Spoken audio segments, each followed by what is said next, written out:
आपसे पूछिए, महंगाई, बेरोजगारी, युवाओं के लिए रोजगार, महिलाओं के लिए अवसर, किसानों की आर्थिक स्थिति, इन मुद्दों पर आज कौन बात कर रहा है? कोई नहीं। जबकि वोट सभी को इसी से चाहिए। चुनाव शुरू होने के पहले जातिगत जनगणना के काउंटर में प्रधानमंत्री मोदी ने महिला, किसान, युवा, गरीब इनको अपनी जाति बताई थी। यही कहा था कि देश में यही वोटर हैं, यही जाति है। लेकिन जैसे ही चुनाव परवान चढ़ा, इनको छोड़ बाकी मुद्दे हावी होने लगे। इसके पीछे एक वजह और है। 2014 के पहले अन्ना आंदोलन पीक पर था।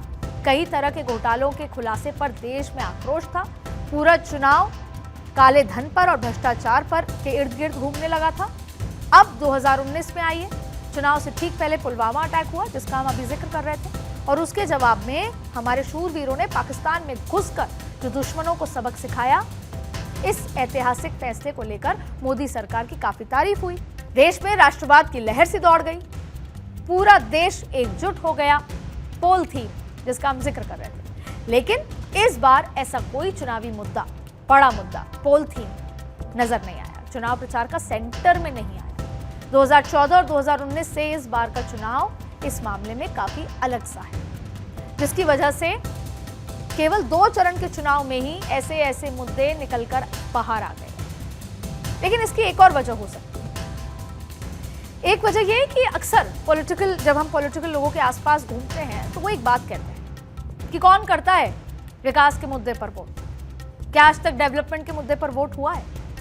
और ये मैं इसलिए कह रही हूं क्योंकि हम पिछले 4.5 साल, चाहे रीजनल पार्टी हो चाहे नेशनल पार्टी हो, उनके साथ जब बैठते हैं, चर्चा करते हैं, क्या मुद्दा होगा, क्या एजेंडा होगा, मैनिफेस्टो की बात करते हैं, तो वो एक बात कहते हैं कि अरे चुनाव, कोई विकास के मुद्दे पर कोई वोट नहीं करता चुनाव में। ये गलती किसकी है? हमें क्या चाहिए? हमें ये मंगलसूत्र, हमें ये तमाम जो चीजें आती हैं, मटन, मछली, ये नहीं चाहिए। हमें तो विकास ही चाहिए। और हम जाहिर तौर पे विकास के मुद्दे पर ही वोट करते आए। घर के बाहर की सड़क, नाली, इन पर वोट करते आए, सेफ्टी पर वोट करते आए हैं।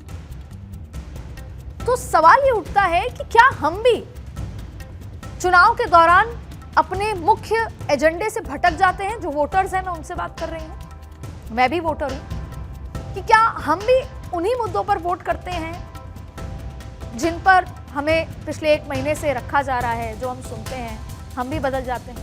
क्योंकि अंततः जब हम वोट करने जाएं तो हम ये सोचें कि हमें अच्छा स्कूल, अच्छी शिक्षा, अच्छा अस्पताल, अच्छी सड़क कौन देगा। और ये बात कुछ नई नहीं है, ये पहले से होती आई है।